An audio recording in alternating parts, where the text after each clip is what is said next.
Hello everyone, this is Andrea from Lacuna Coil and you're colliding on yellmagazine.com.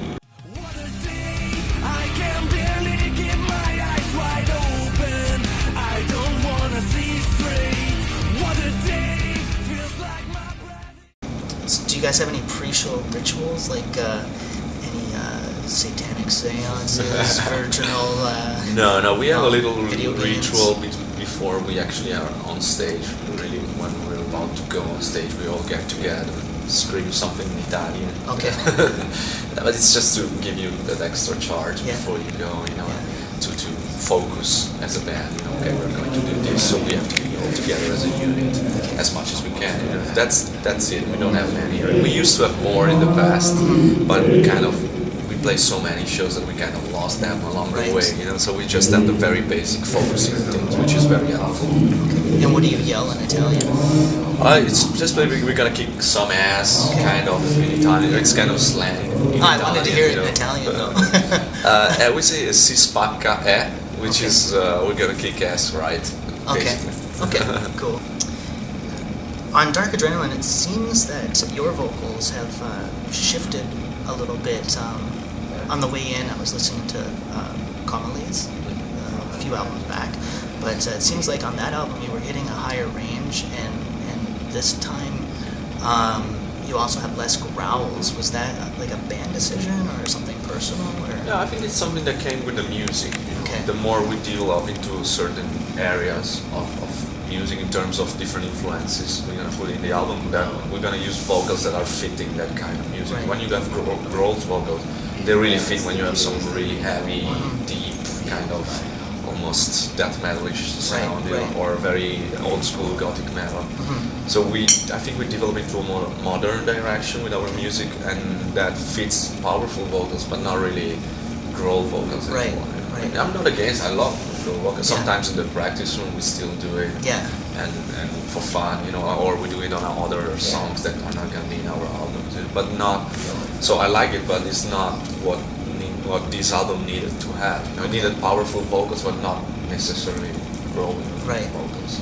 Are you making a shift towards mainstream? Hopefully. I mean, you can tell. There's no recipe for that. We do what we do.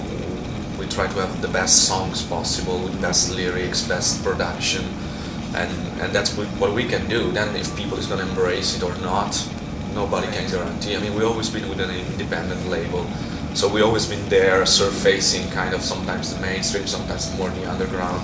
Every record has opened different doors for us. Like now we're doing really well at radios in North America since the previous album, right? But it's something that never happened much before, So you never can tell. I don't think there is one thing you can, okay, with this record I'm gonna write this kind of song, so they're gonna work in this way. You can't really tell. You can just do the best you can and follow your inspiration as much as you can. Of course, we're more a mature band now, so we know when we write the songs what kind of structure is needed for the song, where I think we learn to work better the vocals, like the way we balance the vocals in the songs, and what really fits better the parts for the songs. But that's it, you can tell if it's going to be a top 20 record or not. I mean, that people is going to decide, as usual, and also luck. And there are many aspects that have to collide to make an album mainstream or big seller. We never thought that Comalies could have been our breakthrough album back then, because we knew it was a good album, but we never expect American people to embrace that album so specially and so much more than the previous ones. So the album came out for 2 years. We've been doing the normal cycle of touring in Europe and a little tour in North America. That was our first one, actually. We were supporting Moonspell, so it was little clubs and bars around America for like 3 weeks. And then all of a sudden, everything MTV requests for the video, and then the radio started to play the Heaven's Alive single, and we never expected it to be possible. So it's a great song. I mean, you can't really say, we never expected it to be like that. So. It was a great song, though. Heaven's Alive, so.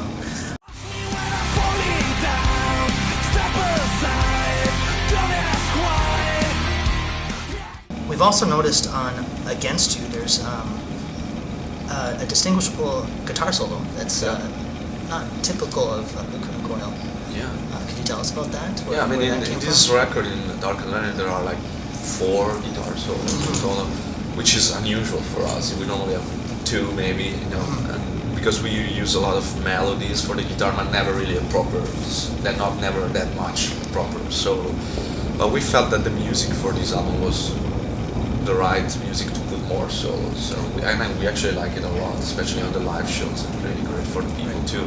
It's a different direction for us as well. I mean, so we really enjoy to put them. Actually, we would have put even more if we had more time to think about it. Right. So maybe in the future it is something we will keep going in this direction of having more lead guitars. Yeah, I've always loved lead guitars, and I think this album, not to criticize, but could have benefited from it having some more, because I feel like the album's short and it's just like really starting to get going and it stops. I'm like, no.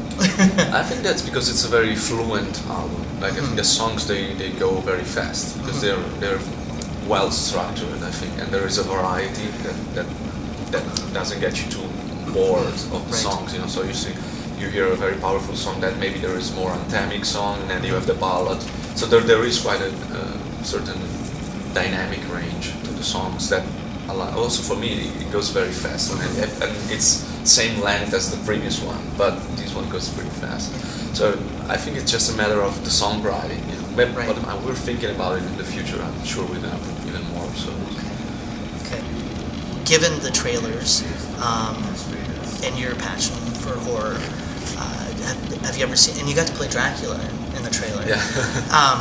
Was there ever a time in your life where you thought about pursuing acting, or are you thinking about doing the Rob Zombie thing, doing the medium crossover into writing and directing? Oh, that would be great. I mean, but maybe because we're from Italy, it's not that easy to do. You know, you can do it in an underground level, and I have a friend who's always work in the special effects in cinema, and he's passionate for horror, especially Italian horror, like the 70s, movies like Dario Argento, and all those directors. So he asked me actually to play. He's gonna do some Edgar Allan Poe tribute mini clips, very underground, like low budget and stuff. So he asked me to play the vampire in one of those, and I probably will do it. But I'm not an actor. I never act, so I don't know how to do it. But I would love to do it for sure, or at least to be involved in that kind of things, because it was one of my passions when I was a kid. I always grew up watching.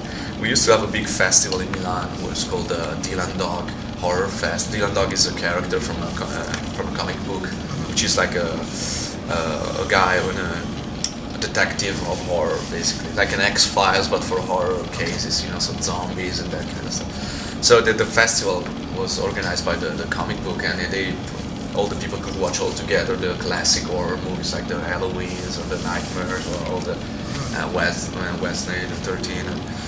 So it was a big event, and when I was a kid, I was going every year to the convention, and so I developed a big passion for it. Right, that's pretty awesome. And then going back to another trailer, the Carnage Euphoria featured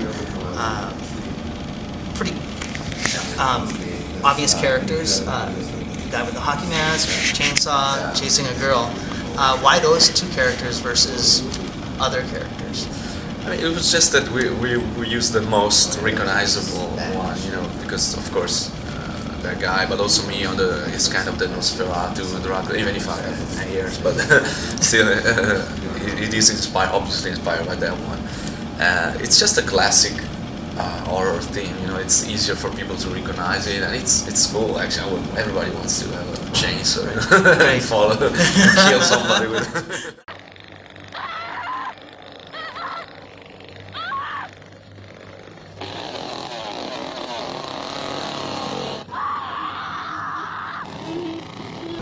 Just asking you if you have anything that you'd like to say to Lacuna Coil fans.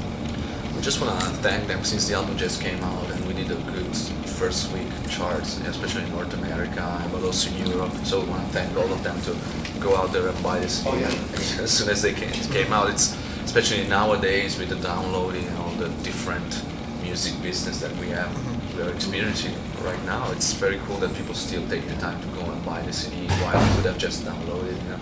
And supporting the band and giving us chances to go forward and to develop again our music. So it's thanks to them that we still can exist in this kind of shape, the fact that we can go on tour and that we can make a living out of the band. Yeah. So I think the main thing is to thank them at the moment, Right. and the CEO on the